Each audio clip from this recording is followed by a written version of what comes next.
Today, we will explore the story of Naaman and Gehazi. This story illustrates the profound impact of obedience and the consequences of greed. In the land of Aram, there was a mighty warrior named Naaman. He was highly respected, for the Lord had given him victory in battles. However, Naaman suffered from a terrible disease, leprosy. One day, a young servant girl from Israel, who served Naaman's wife, spoke up. She said, "If only my master would see the prophet in Samaria. He would heal him of his leprosy." This scene teaches us that help can come from unexpected sources, such as a young servant girl. It reminds us to be open to advice from all, regardless of their status. Naaman, desperate for a cure, took the girl's advice and sought permission from the king of Aram. With the king's blessing, Naaman journeyed to Israel, bringing with him gifts of silver, gold, and fine clothes. He carried a letter from his king to the king of Israel. The letter read, "With this letter, I am sending my servant Naaman to you, so that you may cure him of his leprosy." Naaman's decision to seek help with humility and respect, even when approaching powerful figures, highlights the importance of taking the right actions to achieve one's goals. When the king of Israel read the letter, he was distressed and tore his robes. "Am I God?" he exclaimed.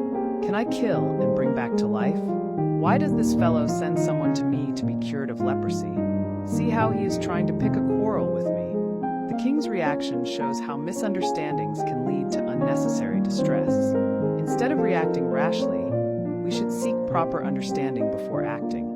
Word of the king's distress reached Prophet Elisha.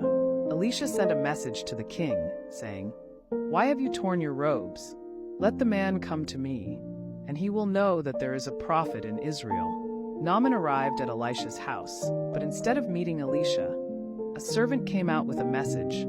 "Go, wash yourself 7 times in the Jordan River, and your flesh will be restored, and you will be cleansed." Naaman was offended, expecting a more dramatic display from the prophet. "Aren't the rivers of Damascus better than any of the waters of Israel? Couldn't I wash in them and be cleansed?" Naaman turned and went away in a rage.